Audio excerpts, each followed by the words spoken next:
하나님이 주신 것과 주시지 않은 것이라는 제목으로 말씀을 전하겠습니다. 우리가 해외를 여행하게 되면 비행기 안에서 승무원이 무슨 종이 쪽지를 주면서 적으라고 말합니다. 이것이 뭐냐면 검역표입니다. 검역표. 근데 이 검역이라는 말이 쿠어런틴이라는 라틴어에서 나온 것입니다. 14세기 말에 유럽에서 페스트, 흑사병이 돌았는데 당시에 이 흑사병으로 인해서 인구의 3분의 1이 사망하게 되는 일이 일어났습니다. 그리고 나서 이 단어 쿠어런틴이라는 말을 사용하게 된 것입니다. 왜냐하면 이 흑사병이 도대체 어디서 왔느냐? 조사를 해보니까 몽골에서 쥐를 통해서 흑사병이 들어오게 된 거예요. 그래서 이것을 어떻게 막을까 연구를 하다가 첫째는 여행자들을 들어오지 못하게 한다. 여행자들이 안 오면 이 흑사병이 옮길 이유가 없겠죠. 그리고 또 하나는 들어온 사람들은 격리시켜야 한다. 이런 결론을 내리게 된 것입니다. 그래서 1377년부터 아드리아해에서 여행자들을 40일 동안 격리하기로 결정한 것입니다. 근데 왜 40일로 정했느냐?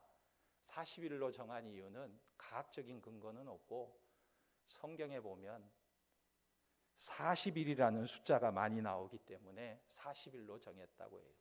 예를 들어서 이스라엘이 광야 40년 생활을 했고 예수님께서 광야에서 40일 시험을 받으셨으니까 그래서 이 사람들을 40일 동안 격리를 시켜놓으면 괜찮을 것이다 이렇게 생각을 해서 40일간 격리를 하게 된 것입니다. 그래서 40일 동안 격리한다는 말을 라틴어로 쿠어런틴이라고 불렀던 것입니다. 그런데 하나님께서는요, 이스라엘 백성들을 40년 동안 광야에 가둬놓고 훈련을 시키셨습니다. 하나님께서 이스라엘 백성들은 40년 동안 광야 생활을 하게 하시고 그 광야에서 훈련을 하셨다는 거예요. 그 훈련 중에 하나가 뭐냐면 오늘 말씀해 보니까 모압, 에돔, 암몬을 괴롭히지 말고 그들과 다투지도 말라 말씀하고 있는 거예요. 그런데 이것이 오늘날 우리 신앙에 아주 중요한 원리가 됩니다. 여러분들은 혹시 악한 사람이나 예수님에 대해서 반대하는 사람들은 모조리 다 이 세상에서 없어졌으면 좋겠다 그런 생각을 해본 적이 있습니까? 예수를 반대하는 자들은 모조리 없어졌으면 좋겠다. 그런데 오늘 본문에 보면요, 하나님께서는 우리가 세상 속에서 안 믿는 사람들과 함께 살아가기를 원한다는 거예요. 다 없애버리라고 말하지 않습니다. 이것이 아주 중요한 원칙인 것입니다.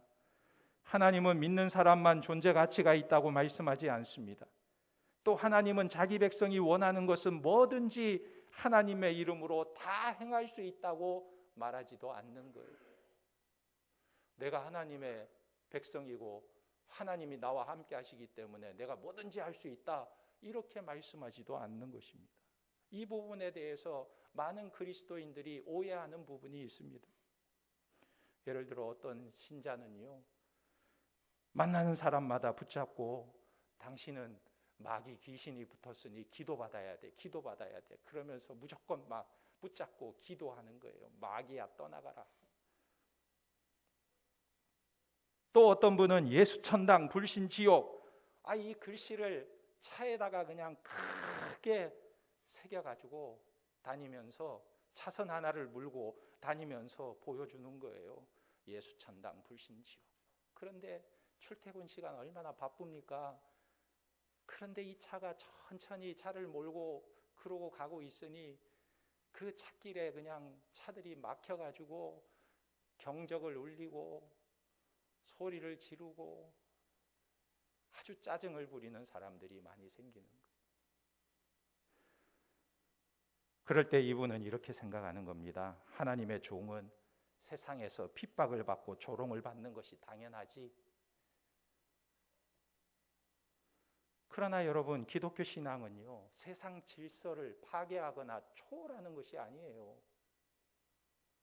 오히려 세상 속에서 하나님의 백성으로서 하나님의 백성다운 모습으로 아름답게 드러나는 것이 신앙인 것입니다. 그러니까 아무 때나 예수 믿으시오 하거나 아무나 만나면 일단 기도부터 합시다 붙잡아 놓고 막 기도를 한다든지 이렇게 무례하게 행하지 않는 거예요. 예를 들면 병원에 신방을 갔는데 6인실입니다. 환자는 예배 드리고 싶어 하지요. 교회도 자주 못 왔으니까 아파서.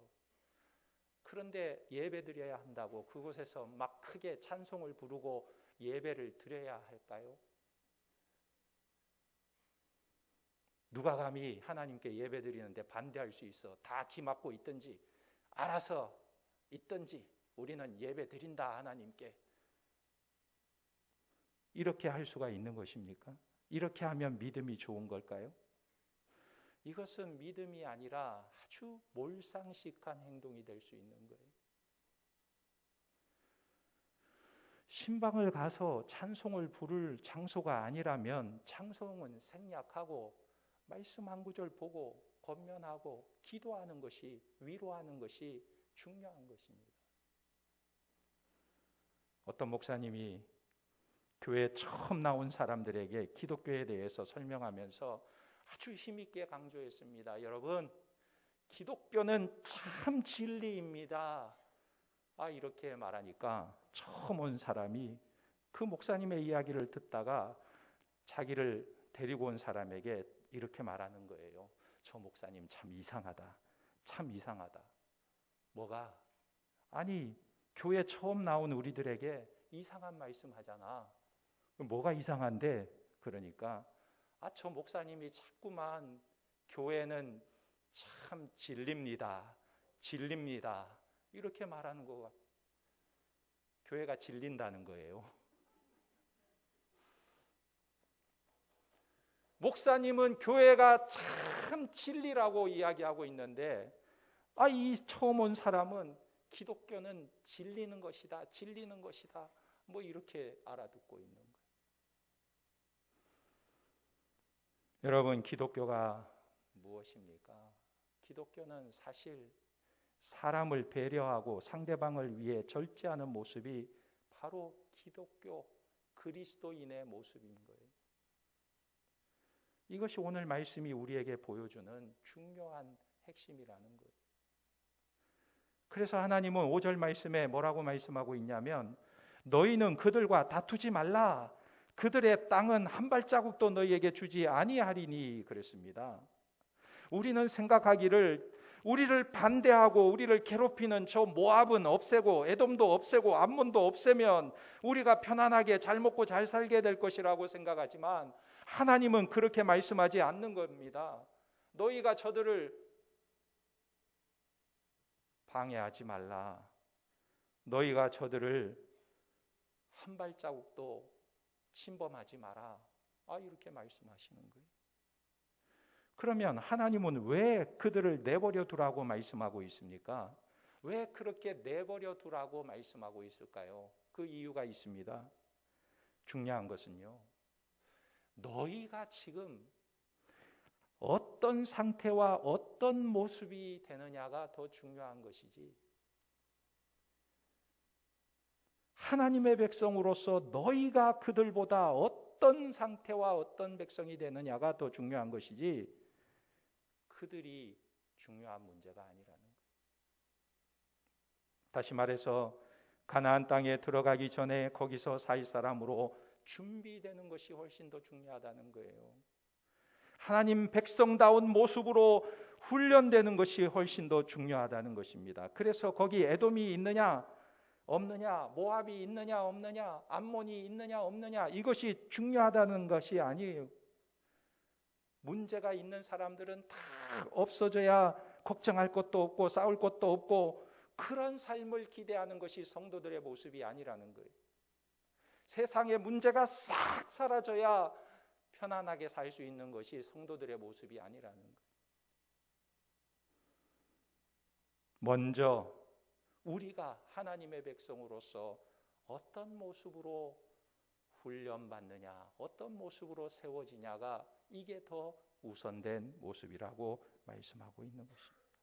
그래서 우리는요, 하나님을 닮아가는 자들이 되어야지 사람을 판단하고 재판하는 자들이 아니라는 것입니다. 저것은 악이니까 심판해야 된다, 저것은 제거해야 된다, 이런 판단을 하는 자들이 아니라는 거예요. 그 대신에 하나님의 마음을 가지라는 거예요. 부모의 마음을 가지라는 거예요. 예를 들어 고린도전서 8장에 보면 사도 바울이 고린도 교회에 일어난 문제에 대해서 제물을 먹느냐 마느냐, 우상에게 바쳐진 제물을 먹으면 죄냐 아니냐, 이런 문제로 서로 다투고 싸울 때 바울이 뭐라고 말합니까? 세상에 우상은 없다. 우상은 없기 때문에 우상에게 바쳐진 제물을 먹는 것은 죄가 아니다. 우리는 얼마든지 먹을 수 있다. 이렇게 설명을 합니다. 그렇지만 그 문제를 가지고 죄냐 아니냐 이것을 따져서는 안 된다는 거예요. 바울은 그러나 죄가 아님을 분명히 이야기했음에도 불구하고 고린도 교회를 향해서 그는 이렇게 말합니다. 이것을 먹는 것이 죄가 아니기는 하지만 나는 다른 사람이 내가 우상의 제물을 먹는 것을 보고 오해할 소지가 있다면 누군가가 나 때문에 시험에 빠지게 되는 그런 일이 일어나게 된다면 나는 평생 고기를 입에 대지 않겠다, 이렇게 말했어요. 이게 먹어도 되고 안 먹어도 되는 문제가 아니라는 거예요. 다른 문제라는 것입니다. 예를 들어서 우리가 사실이 아닌 것을 말하는 것은 다 거짓말일까요? 사실은 사실대로 말하고 아닌 것은 아니라고 말해야 정직한 사람인가요? 못생긴 사람을 향해서 나는 정직한 사람이니까 당신한테 정직하게 말하는데 당신 참 못생겼어, 이러면 정직한 사람일까요? 몰상식한 것이죠. 정직하다는 것은요, 발가벗고 다 드러내는 것이 정직한 게 아니에요. 인간은 그렇게 단순하고 평면적인 존재가 아닙니다. 오히려 못생긴 사람에게 못생겼다고 말하지 않고 입을 꾹 다물고 참는 것이 필요한 거예요. 그럼 뭐라고 말하느냐? 못생겼다고 말 안 하면 되죠. 그러면 어떻게 말하느냐? 참 당신은 옷을 참 잘 입으십니다. 옷을 참 멋지게 입네요. 옷을 참 아름답게 입네요. 멋있어 보여요. 다르게 말할 수 있잖아요. 꼭 내가 정직한 것을 그렇게 대놓고 드러내야 정직한 사람이냐? 아니라는 거예요. 무슨 말입니까? 하나님의 백성답게 되는 것이 더 중요하다는 거예요. 그분의 자비와 거룩과 생명과 진리를 입은 사람으로 내 모든 감정과 이성과 기호와 습관이 바뀌어가는 모습, 그것이 바로 새 사람이 된 자의 모습이라는 거예요. 하나님의 백성다운 모습이라는 것입니다. 그런데 보통은 우리가 어떻게 생각하냐면 남이 잘못한 것을 추상같이 지적하고 비평하는 사람이 신앙의 수준도 높고 또 괜찮아 보이는 것 같은 착각을 한다는 거예요. 남의 잘못을 잘 지적하고 막 그 문제에 대해서 이야기하는 사람이 오히려 괜찮아 보이는 그런 오해를 하는 것입니다. 그러나 그렇지 않습니다. 남이 틀렸다고 지적하는 자리에 그냥 말없이 씩 웃으며 지나가는 사람, 이것이 훨씬 더 중요한 모습인 거예요. 하나님이 왜 모압과 에돔과 암몬을 그냥 두라고 말씀하셨을까? 이들이 이스라엘을 괴롭히는 자들인데 왜 그들을 그냥 내버려 두라고 말씀하셨을까? 언젠가는 하나님께서 이들을 심판하시겠지만 지금은 아니라는 거예요. 지금은 아니다. 그 대신에 먼저 중요한 것은, 하나님이 원하시는 것은 너희가 하나님의 백성다워지는 것이다. 이것을 말씀하고 있는 것입니다. 그러므로 우리는 누구를 정죄하거나 고발하는 데 초점을 맞춘 신앙생활을 해서는 안 되는 것입니다. 거듭난 자로서 하나님을 본받고 거룩을 연습하고 경건을 훈련하는 하나님의 백성으로 온전히 서기를 훈련하는 그런 자들이 되어야 하는 것입니다. 그러면 어떻게 그런 삶을 살 수가 있는가? 먼저는요, 하나님이 내게 주신 것과 주시지 않는 것을 구별할 줄 아는 마음이 있어야 합니다. 하나님이 내게 허락한 것과 허락하지 않은 것을 구별할 줄 알아야 돼요. 5절에 보면 에서의 자손에 대해서 말씀하시는데 뭐라고 말씀하냐면 그들과 다투지 말고 괴롭게 하지도 말라 말씀하고 있어요. 5절에 그들과 다투지 말라, 그들의 땅은 한 발자국도 너희에게 주지 아니하리니 이는 내가 세일산을 에서에게 기업으로 주었음이라. 그 땅은 너희에게 한 발자국도 주지 않았다 말하고 있습니다. 그리고 또 15절에서 23절에 보면 모든 군인들이 다 죽고 멸망했다고 말하고 있어요. 어떤 군인? 암몬의 군대가 다 죽고 멸망했습니다. 그러니까 무방비 상태예요. 이스라엘 백성들이 들어가서 취하면 되는 그런 상태입니다. 그런데도 불구하고 하나님은 암몬을 괴롭히거나 다투지도 말라 말씀하고 있습니다. 왜냐하면 그 땅을 너희에게 기업으로 주지 않았다, 이렇게 말씀하고 있는 거예요. 너희에게 주지 않았다.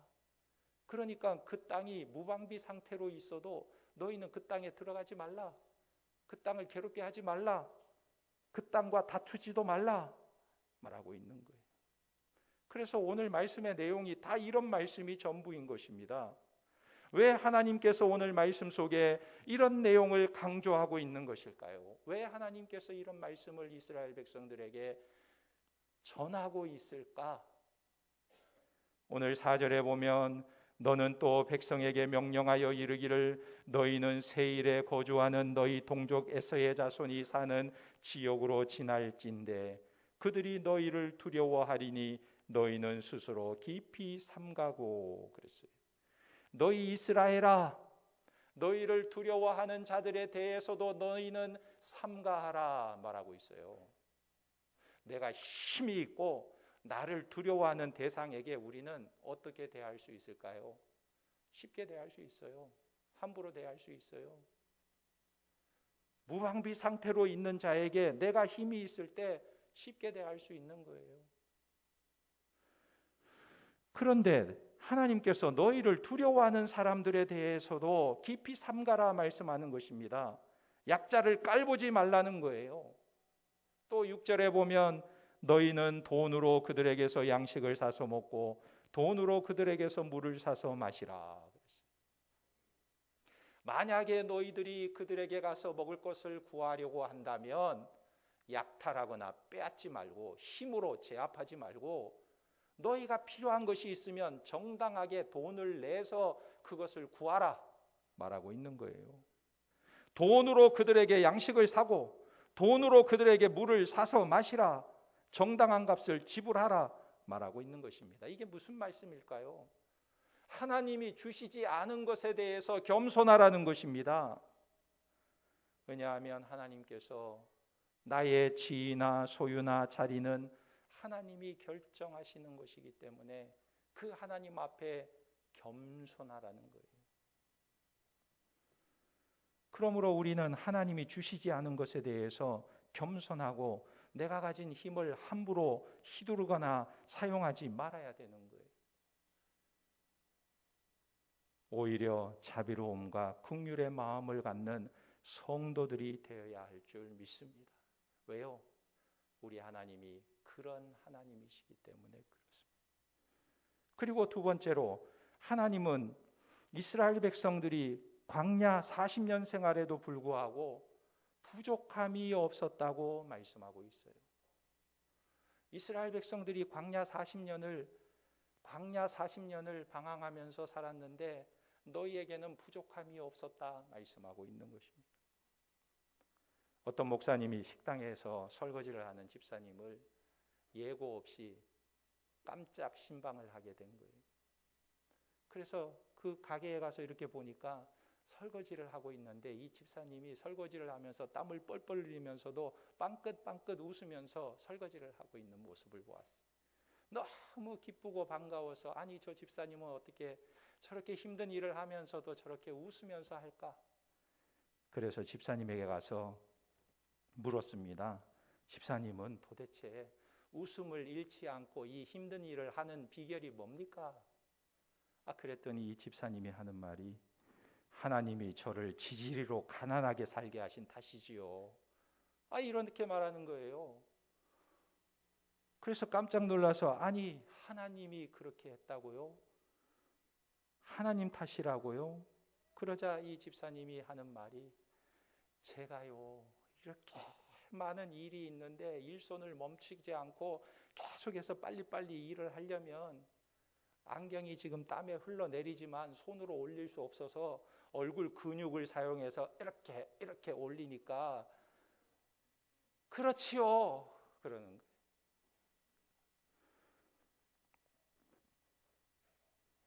그래서 그 말을 들은 목사님이 어이없는 웃음을 웃었다고 합니다. 근육을 이렇게 올려서 안경을 올리는 건데 웃는 모습으로 본 거예요. 여러분들은 어떻습니까? 지금 내가 처한 형편에 대해서 탓하는 마음은 없습니까? 원망하는 마음은 없습니까? 오늘 본문에 보면 성도는 하나님이 주신 것에 대한 감사하는 마음을 갖는 것이 성도의 가장 중요한 훈련이라고 말씀하고 있는 거예요. 7절에 보면 내 하나님 여호와께서 내가 하는 모든 일에 내게 복을 주시고 내가 이 큰 광야에 두루 다님을 알고 내 하나님 여호와께서 이 40년 동안 너와 함께 하셨으므로 내게 부족함이 없었느니라 하시기로. 하나님께서 내가 하는 모든 일에 복을 주셨다는 말씀과 그리고 5절, 9절, 19절에 보면 너희에게는 주지 않았으니 거늘지 말라 하는 이 말씀이 어떻게 조화를 이룰 수 있는가? 아니 이스라엘이 광야에서 풍족하면 얼마나 풍족했을까? 여러분 생각해 보셨나요? 광야에는 농사도 지을 수 없고 물도 없고 광야는 아주 척박한 땅입니다. 걷기도 힘든 땅이에요. 그런데도 성경은 말하기를 너희가 부족함이 없었다 말하고 있습니다. 아니 이게 말이 됩니까? 광야에 정수기가 있어요. 선풍기가 있어요. 에어컨이 있어요. 냉장고가 있어요. 자동차가 있어요. TV가 있어요. 뭐가 있어요? 아무것도 없는 허허벌판 광야입니다. 뜨거운 태양볕과 밤에는 추운 찬 기운이 몸을 떨리게 하는 곳이 광야예요. 그런데도 하나님께서는 너희가 부족함이 없었다라고 말하고 있습니다. 그렇다면 이 말씀은 무엇입니까? 이 말은 너희의 환경이 부족하지 않다거나 돈이나 건강에 부족함이 없었다는 말씀은 아니에요. 무엇입니까? 너희에게는 자족함이 있지 않느냐. 무엇이 있습니까? 내 속에 자족하는 마음이 있다면 광야에서도 부족함이 없다는 고백을 하게 되는 거예요. 자족함. 저도 저의 지난 날을 돌아보면서 부족함을 느끼지 못했던 것 같아요. 사실 전도사 때 결혼을 했는데 결혼해서 아이가 생겼어요. 아이를 키우려니까 우유 사야죠. 기저귀 사야죠. 병원도 데리고 가야죠. 그리고 하나님께 헌금 드리면 생활비가 끝나요. 사례비 그 조금 받아가지고 애기 살 것만 사도 끝나요. 그런데 어떻게 살았는지 모르겠어요. 어떻게 살았는지. 기억을 더듬어 보면 그래도 그때 그렇게 적게 받을 때 그래도 우리가 풍족하게 살았던 것 같은데 어떻게 살았는지 모르겠다고 그런 이야기를 집사람과 나누게 돼요. 너무 없어서 못 받아서, 많이 못 받아서 마음에 상처가 되고 아픔이 되고 슬픔이 되고 원망이 되고 불평이 되고 그런 기억은 전혀 없고, 야, 그때 그래도 그렇게 조금 받아서 어떻게 그렇게 풍족하게 살았지? 그런 생각이 드는 거예요. 무엇입니까? 광야의 이스라엘 백성들이 환경에 부족함이 없었던 것은 아니에요. 가진 것이 부족함이 없었던 것도 아니었습니다. 중요한 것은 그 마음이 부여했던 것입니다. 그 마음에 자족하는 능력이 있었던 것입니다. 어떻게 해요? 내게 능력 주시는 자 안에서 가능했던 것입니다. 무엇입니까? 빌립보서 4장 11절에서 13절에 보면 그리스도인의 능력이 무엇이라고 말하고 있어요? 그리스도인의 능력. 빌립보서 4장 13절에 내게 능력 주시는 자 안에서 내가 모든 것을 할 수 있느니라 그랬습니다. 그런데 이 능력을 11절에는 자족의 능력이라고 말씀하고 있는 거예요. 자족의 능력. 내가 궁핍함으로 말하는 것이 아니니라 어떠한 형편에든지 나는 자족하기를 배웠노니 나는 비천에 처할 줄도 알고 풍부에 처할 줄도 알아 모든 일 곧 배부름과 배고픔과 풍부와 궁핍에도 처할 줄 아는 일체의 비결을 배웠노라. 일체의 비결을 배웠다 바울은 말하고 있어요. 그냥 거저 주어지는 게 아니라 배웠다는 거예요. 훈련받았다는 거예요. 그러니까 풍부에 처할 줄도 알고 그랬어요. 물질이 내가 아무리 풍부해도 아무리 많은 것을 가졌어도 겸손할 줄 알고 비천에 처할 줄도 알아 그랬습니다. 아무리 돈이 없고 무명하고 비천해도 마음이 당당하고 감사하고 누군가에게 상처를 받지 않고, 이것이 능력이라는 거예요. 능력.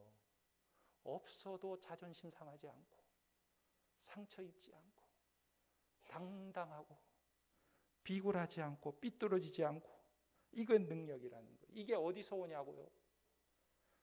이것이 우리 주 예수 그리스도 안에서 주어지는 능력이라고 바울은 너무나 담대하게 말하고 있는 것입니다. 다시 말해서 우리가 예수를 믿는 믿음의 능력이란 바로 이런 것이란 말이에요.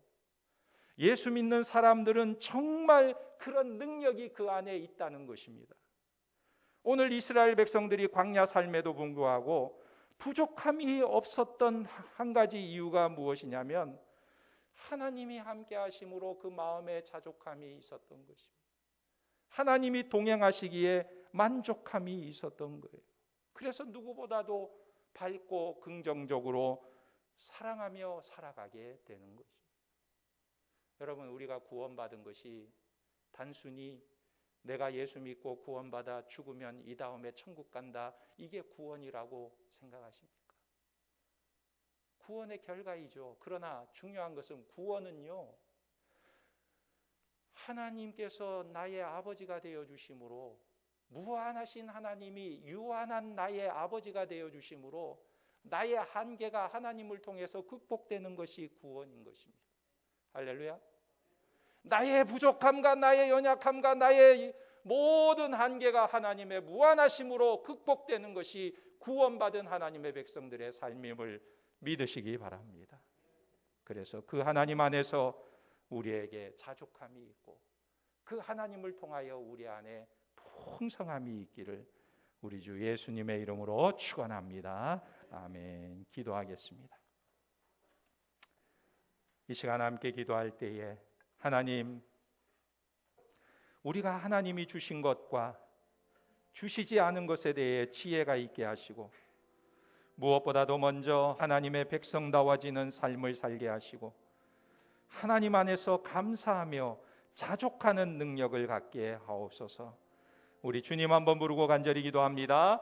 주여, 아버지 하나님, 은혜와 사랑을 감사합니다. 우리를 사랑하시되 우리를 하나님의 자녀 삼아 주심을 감사합니다. 하나님이 우리의 아버지가 되어 주심을 감사합니다. 하나님이 우리를 구원하여 주시어서 하나님의 거룩한 백성으로 살아갈 수 있도록 인도하여 주심을 감사합니다. 하나님의 놀라운 구원 가운데 우리가 새 사람이 되어 싸우니 아버지 하나님을 바라보며 의지하며 믿음으로 살아가게 하시고, 하나님께서 우리에게 허락하신 것을 누리게 하시고, 하나님께서 우리에게 허락하지 않은 것에 대해서는 겸손하게 하나님 앞에 순종하게 하시고, 아버지 하나님이 기뻐하시는 거룩한 뜻을 따라 아버지 하나님이 아름답게 성숙하며 아름답게 세워지는 하나님의 거룩한 백성들이 다 되도록 은혜를 베풀어 주시옵소서. 날마다 주의 인도하심을 받기를 원합니다. 하나님과 동행하는 삶을 살기를 원합니다. 무한하신 하나님의 공급하심이 우리의 삶 가운데 이루어지는 삶을 삶으로 우리의 한계가 극복되게 도와주시고 하나님의 풍성하심을 누리는 우리의 삶이 될 수 있도록 역사하여 주시옵소서. 모든 것 주님께 하나님 아버지 감사합니다. 우리가 이 광야 같은 세상을 살지만 하나님의 인도하심 속에 살아가게 하심을 감사합니다. 하나님께서 주신 것과 주시지 아니한 것을 잘 구분하며 살아가는 지혜로운 자들이 되게 하시고, 무엇보다도 하나님의 백성으로서 하나님의 선하신 성품을 닮아가며 자족하는 능력과 충만한 하나님의 사람들이 다 되도록 은혜를 베풀어 주시옵소서. 예수님의 이름으로 기도하옵나이다. 아멘.